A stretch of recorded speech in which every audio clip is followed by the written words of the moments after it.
Welcome. I'm Kelly Dumar, and I'm on the board of the International Women's Writing Guild.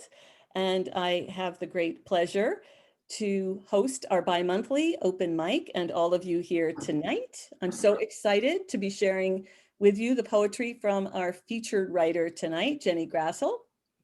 And we will be getting an introduction to Jenny and hearing her read in just any moment. But first, I want to check in with Katarina and the open mic and all of you, our featured guests as well, those of you who are going to be reading in the open mic. And many of you know, but I'll go ahead and say it again for any of you who are new to our open mic, that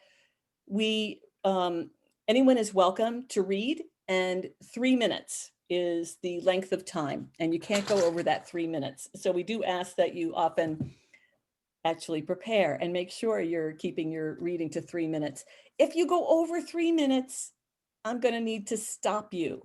And you know, I will do that. I hate doing it, but please don't ever take it personally. It's our practice. Those of you know, I will do it. We'll do it. But that doesn't mean that we don't want you to come back next time and read again. So don't take it personally. And we appreciate your being here and your reading. And we do ask you to keep your writing to 3 minutes or less. The open mic follows our featured reader. And I want to suggest that as you continue to say hello to each other and where you're from in our chat room, I want to suggest that as you're listening to Jenny, please feel free, and to each other. We keep the chat room open because you are such a we're a great community, and people like to really acknowledge the beautiful phrasing, the wonderful writing. When a poem or a piece of writing moves them deeply, what you appreciate, just say it in the chat room. Somebody's reading in the open mic or our featured reader, please feel free to make a comment in the chat room. But also, if you have a question for Jenny, then please feel free to put that into the chat room as she's reading. I will make note of that because we're going to have a discussion with her post-reading.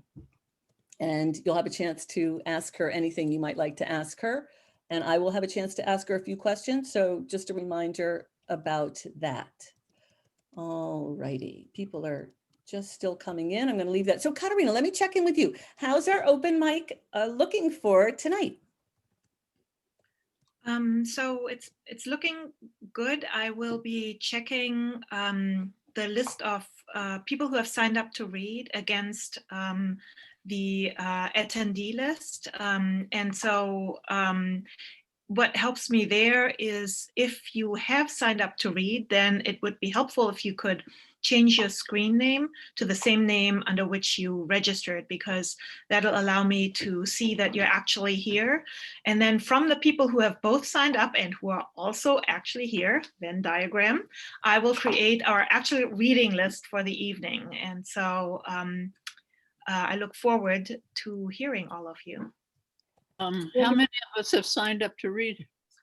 We have 33 folks signed up, and we will be trying to fit in everyone who has signed up and who is actually here. We do really typically have quite a bit of attrition, so I'm not concerned about it. We'll have room for everybody who signed up. Now, the other thing I want to mention about that with the sign up is that if you have a question, like if Katarina puts up the open mic reading list and in the chat room and you don't see your name and you know you signed up to read, just direct message her through the chat room. If you don't know how to change your name on your Zoom little Hollywood square, don't worry about it. Just write to Katarina in the chat room and say, I'm here. Oh, Sipra's here. I'm here. And if you need to, so it's preferable to me if you write to Katarina if you have a question about the open mic list. But if you need to communicate with me, then I'm certainly happy to hear from you if you have a question. All righty. Jenny, I'm going to go ahead and ask you to unmute. And I'm going to introduce Jenny. Well, I'm really looking forward to hearing Jenny read tonight for many, many reasons, but I'm a big fan of her writing, as I know many of you who are here tonight are as well. And one thing that I want to mention about Jenny is that she recently had some poems featured in Tupelo Quarterly Journal, and the editor-in-chief, Christina Maria Darling, wrote an introduction to the poems that Jenny was having published in that issue. And I want to read this quote from Christina because I think it really gives you some unique insight into Jenny's writing. She writes, in the tradition of Emily Dickinson, Gertrude Stein, Karen Volkman, and Lisa Jarnow, Jenny Grassl defamiliarizes language in poetry that is at once spontaneous and skillful, playful and erudite. Here we encounter words that we only thought we knew, rendered suddenly strange, as Jenny reimagines their semantic meaning. More specifically, the traditional signifiers of femininity, hems, lace, and crowns, are revealed as volatile and dangerous. Through her fearless experimentation and innovation, Grassl shows us the agency that we possess as we make our way through a language we did not choose, but instead chose us. So I want to encourage you to, some of you may really appreciate just even closing your eyes as Jenny reads tonight. I want you to look for those opportunities that Christina picks out where you find an image that Jenny is using to be spontaneous or really surprisingly imaginative. You never would have imagined saying something the way Jenny just did.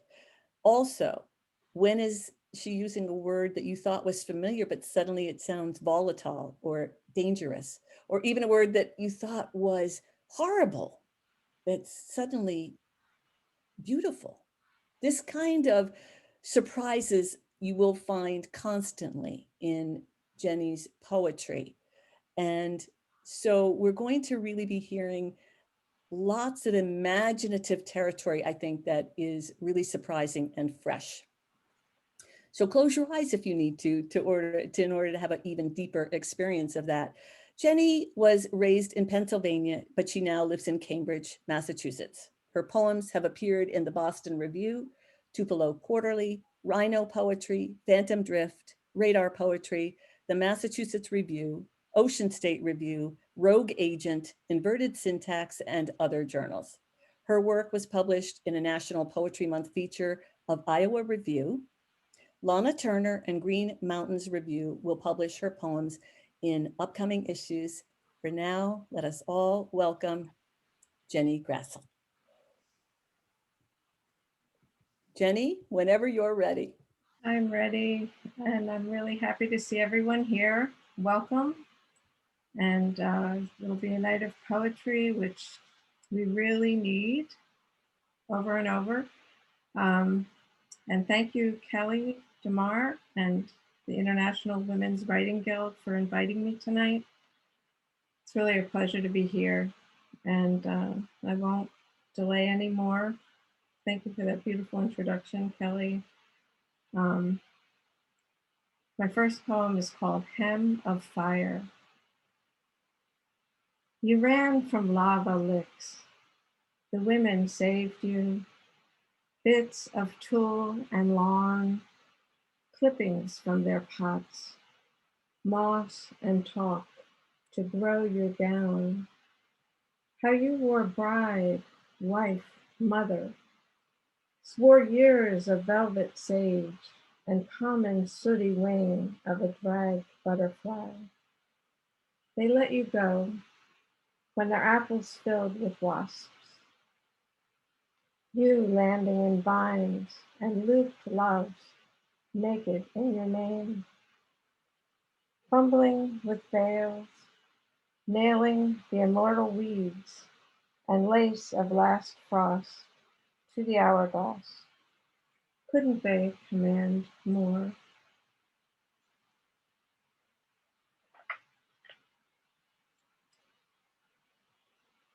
The name of this poem is Belladonna. I love saying that word. The afternoon suspends in eye drops, moon day wet in the bluing, nightshade twists jewels in a chain-link fence, a blurred and pretty cousin in poison to what floats under my own eye skin. What I exult in, this hummingbird dram of blear after the exam. By the delirious light, hurting, honeyed, I sometimes have died. Being desired creates desire. Renaissance women dilated their eyes with the deadly to simulate arousal, becoming blind after, and the trick of the optometrist widening my pupils today, first asking, is this better or worse? Better or worse? As she flipped lenses and fates across my view into optical infinity, the blindness after helps her see in the halls of dark noise to the nerve tether through my eyes to their wild ponies caught raw in the doorway to the brain. I think it is much better than I thought. What I see now, not worse, because everything must be better than it was before those dead minutes ago when she clicked glass and I was undecided between better or worse. The letters are Egyptian and I am Cleopatra. Someone is looking deep. Am I more beautiful because she, shining a light, whispering Belladonna, has turned my irises into black lakes of din? Jenny, let me just interrupt for 1 second. It is wonderful to hear you. Now, is it possible that your papers are you're reading from papers, and I'm wondering if they're interfering with your mic at all? I don't know where your mic is, but I'm just wondering, there's just the slightest interference coming through. Oh, you're hearing the paper?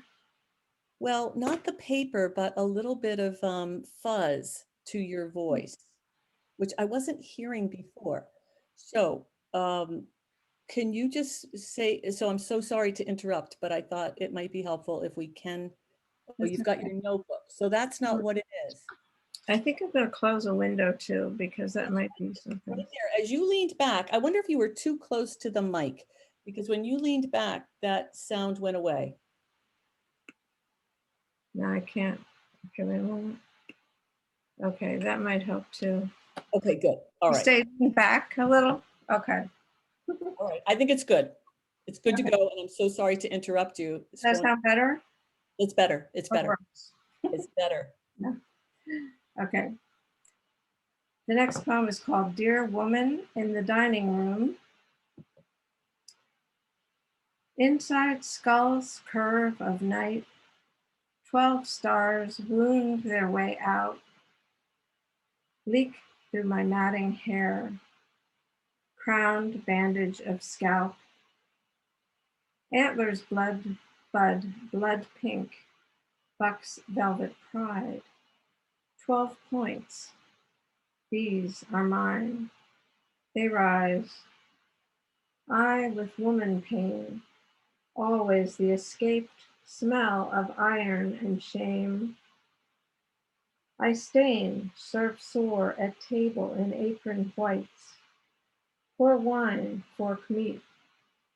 The diner's finger silver knives around this heartbeat, centerpiece of one's own rack, thorned and tender.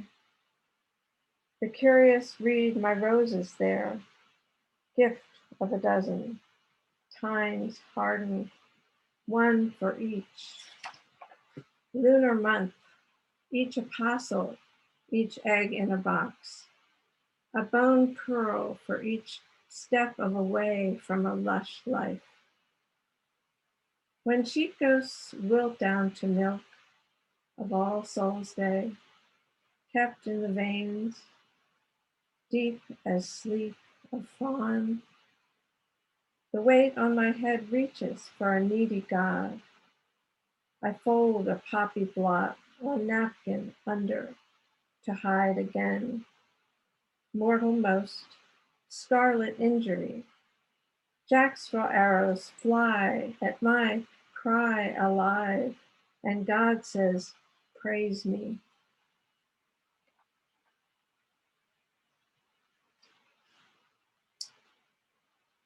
Reflection is being in lost habitat.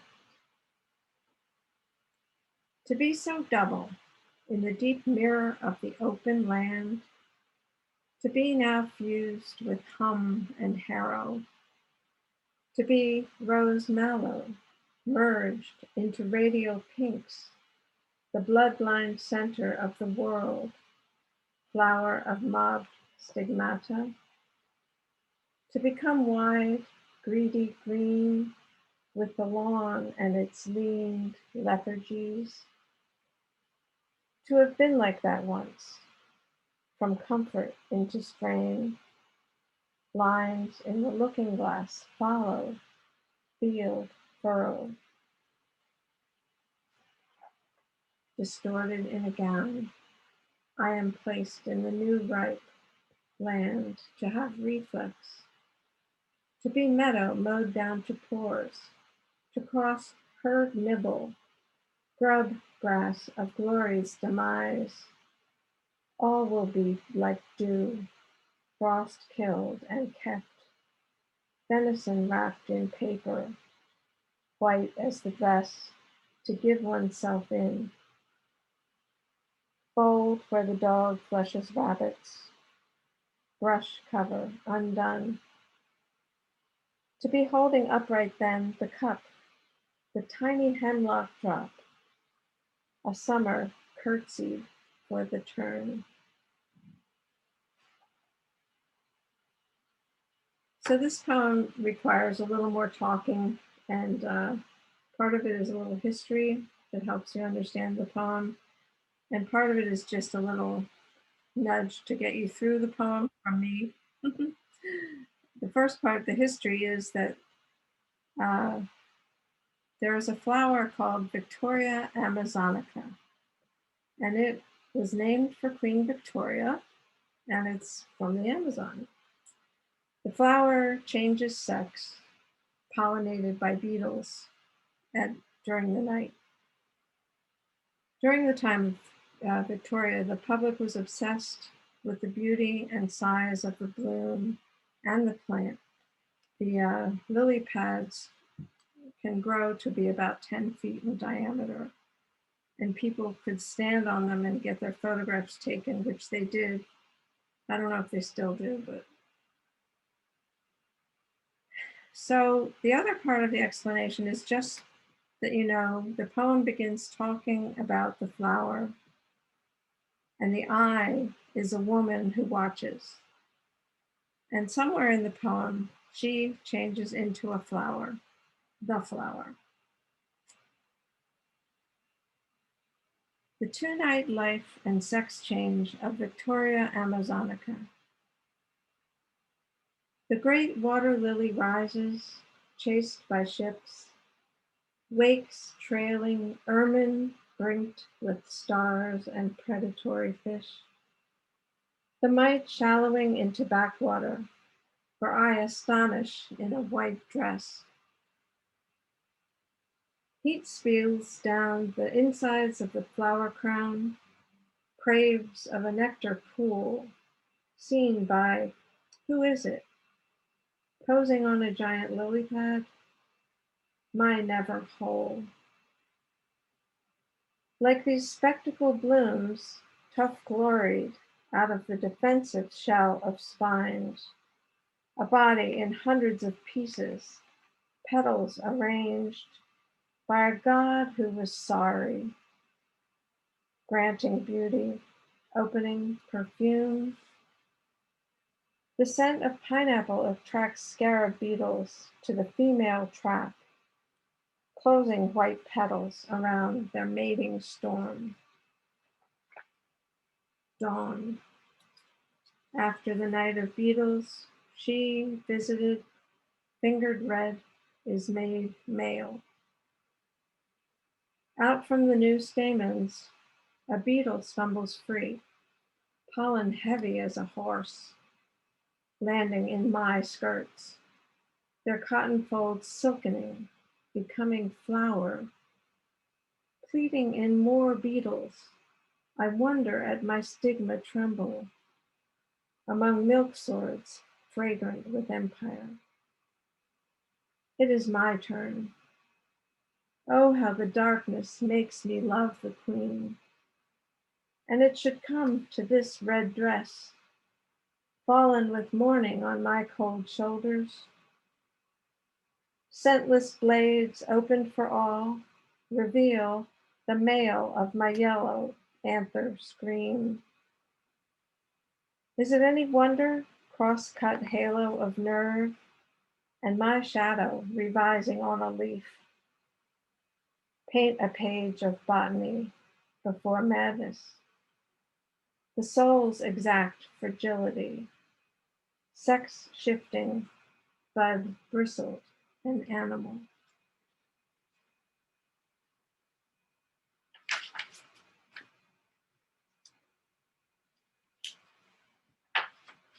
So I have one more poem, and it was written for my granddaughter, my second granddaughter, who was born during the pandemic and in October. And the poem was written just as she was born, pretty much. And I knew that I would not be able to see her for months, at least months. I didn't know. And it's called Gabrielle. She breaks in bells, their ring grown round her, overnight sounding a steel across the water, between two spheres. Her newborn eyes stray apart with trance, panorama, before the muscle locks. She looks perhaps for horses arcing over, receding blood sun of the womb, listens for pounding hooves, reaching land from island waves. My eye so fixed, I long to, the warm to, the scent I can't of liminal this quarantine time. What fairy I would give to world her. Thank you. Thank you. Yay. Can we unmute and clap? Yes, we had some people unmuting to clap. Wonderful, wonderful. Thanks, Jenny. Thank you. Oh, Jenny, that's so hard that your granddaughter was born during the pandemic and you couldn't see her. Oh. So many people. Exactly. Yeah. It's part of what happened, but it's so hard, yeah. So thank you. Thank you for that beautiful, beautiful reading. I am going to ask if you have a question for Jenny, that you please feel free to put it into the chat room. And I'm just going to read a couple of the quick comments. Judson says, love the way you reconfigure that Victorian world of natural philosophy, drawing out botanical fluidities. And some of the other lines appreciated Janice, reaching land from island waves. And Andy Penner suggests looking at Hem of Fire online. And I will put the links actually to some of Jenny's poems in the chat room shortly. Can you talk? Okay, so Andy is asking a question. Can you talk, Jenny, about your choices for capitalization, punctuation, line breaks, layout? Okay, she's diving right into it. She went and looked up Hem of Fire, read it online. Yes. Right.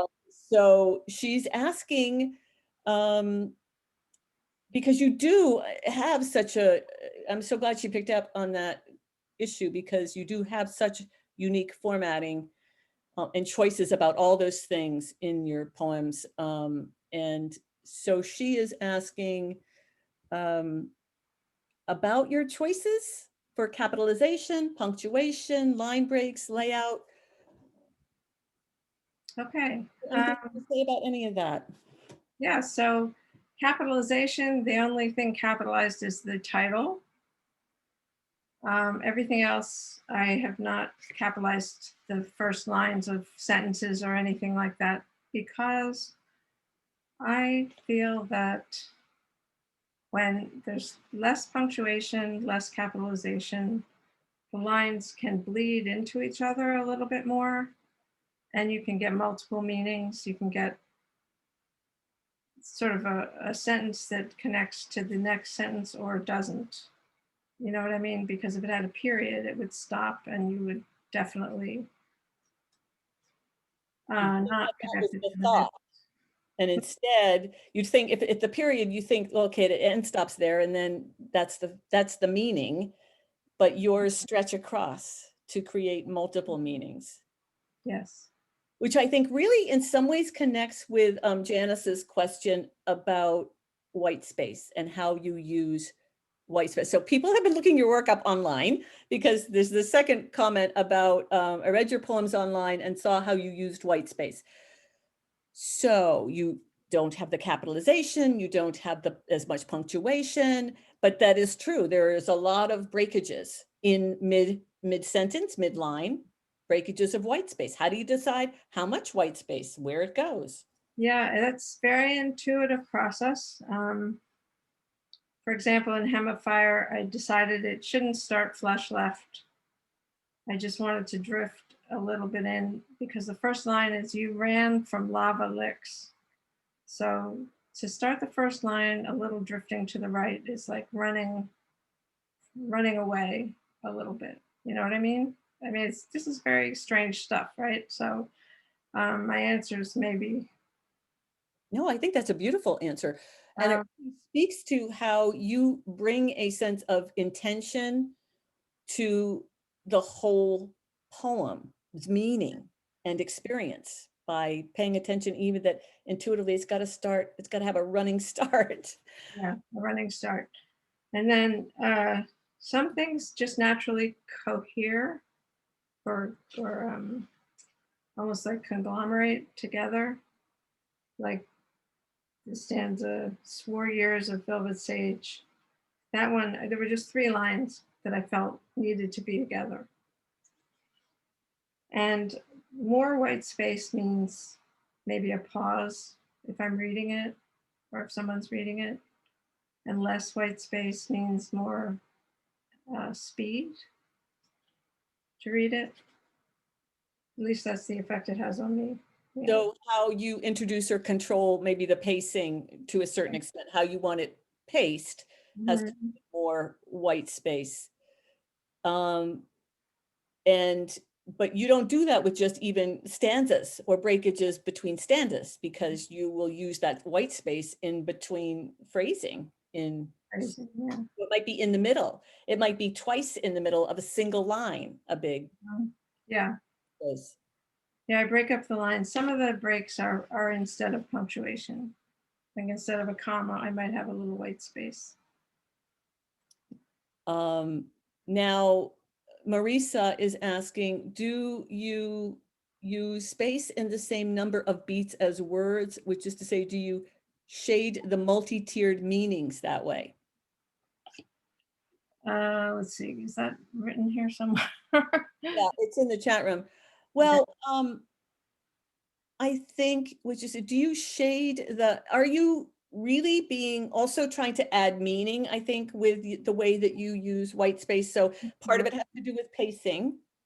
No, it absolutely has to do with meaning.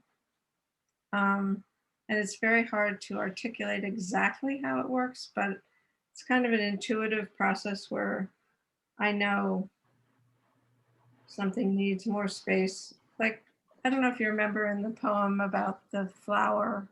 No, it was the poem about the Belladonna, actually. Yeah. And there's a line that breaks. Well, I'm sure you don't remember, but some lines break and then they reconnect through the white space. Can you show us, you're holding your notebook up there, and I wonder if you could even just turn it around to the camera. Oh, okay. Would we be seeing one of your poems? I'm just thinking that the people who haven't had the opportunity to look it up online might love a visual. Okay, yep, bring it up a little bit, yep. So that's an example of one of your poems, the way it's actually appearing on the page. Yeah, so Wait, hold it up again and speak so that you're the one that's highlighted. want to see it again? Yeah, now I see. Okay, thank you.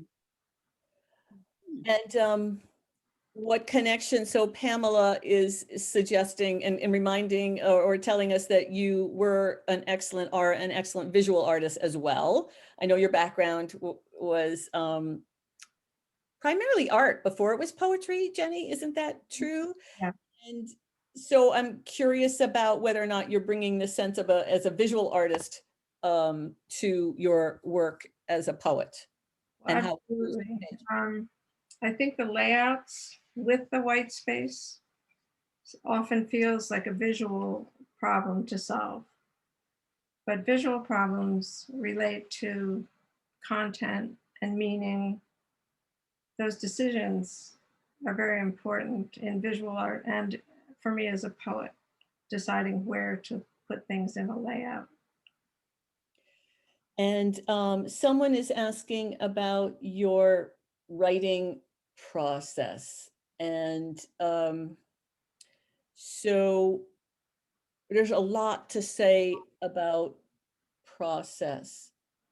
I'm going to put my own curiosity in there. I mean, I'm really familiar with the Gabrielle poem, and you start it with "She breaks in bells," which is such an incredible opening for that poem. It's an image, and it's an emotional image, and it really conveys such a beautiful idea that a newborn would break in bells.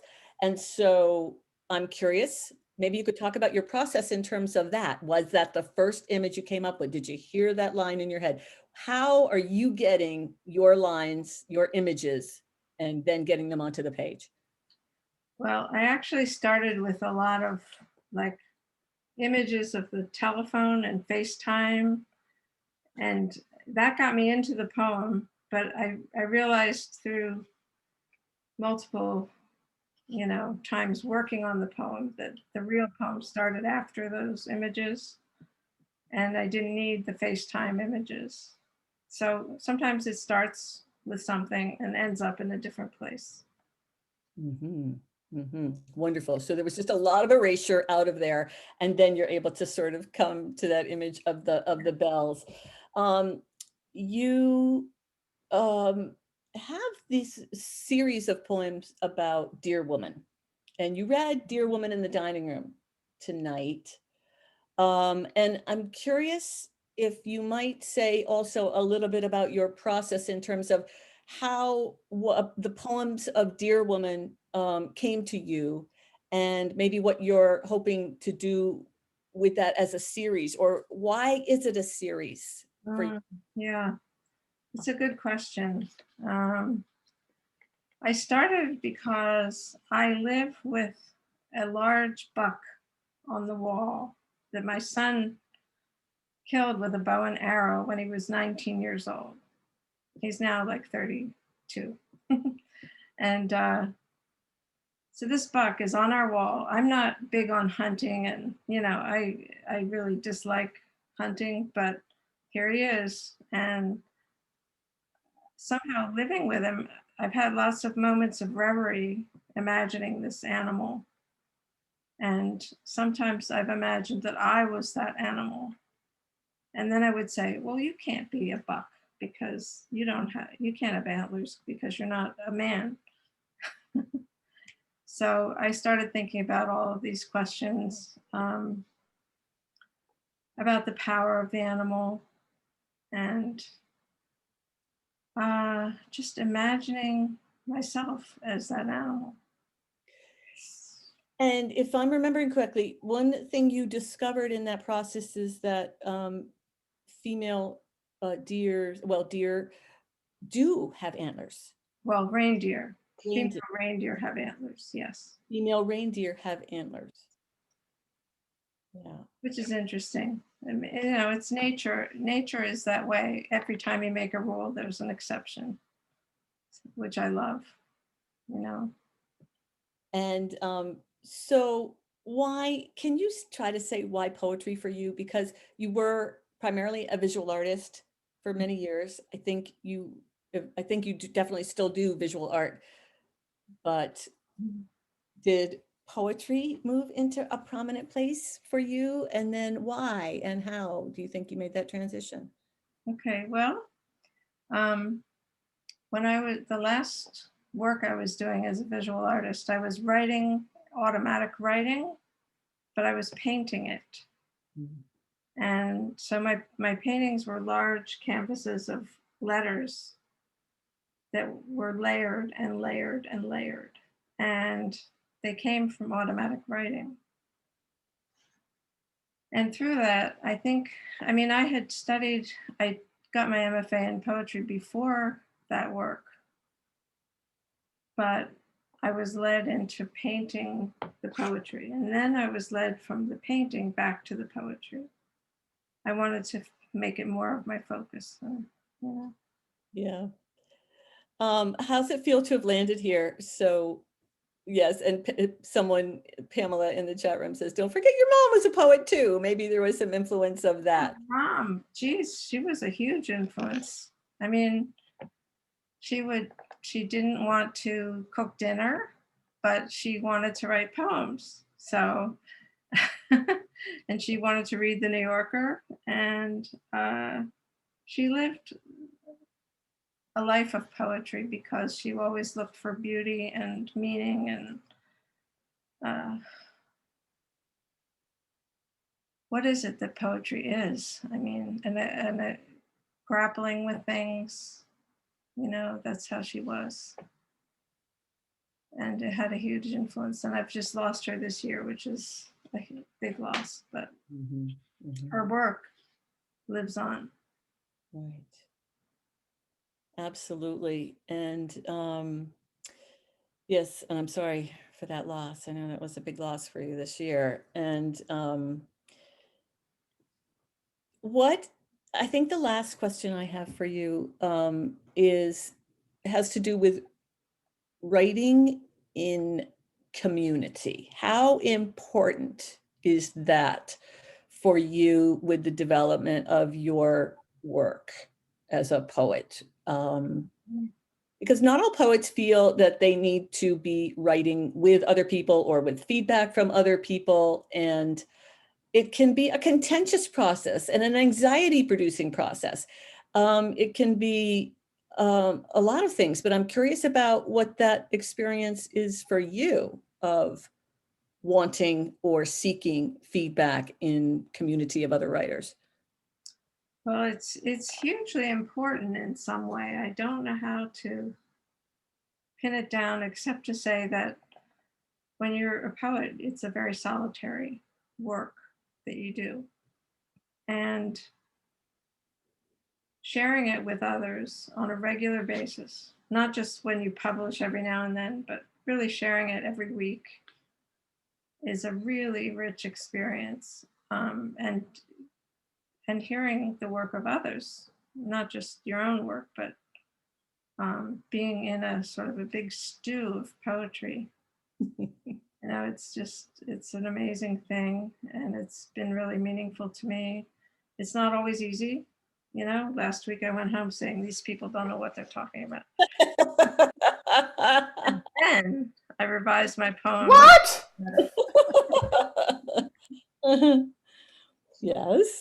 Anyone here on that in this experience tonight had that experience? Those people don't know what they're talking about. Yeah. So They broke my poem. our babies, right? Right. Yeah. It's very, very risky. And but I love how you call it a poetry stew. You know, I love that. I love that you did it. And it breaks this sense of, it makes you, help you feel connected to other other people, and then you revise the poem, and maybe not based on the ideas of other people, but because your own ideas, having heard their ideas, has really sharpened your ability to see the Yeah. poem. I find it really would be really hard to do alone. I mean, it's possible, but Right. Well, this has been really super enriching and lovely and wonderful, I know, for me, and I'm guessing for other people here. So Jenny, thank you. I am going to have us now, please, could you please make sure you read the chat room when you get a chance to take a breath. And I'm going to actually stop our recording.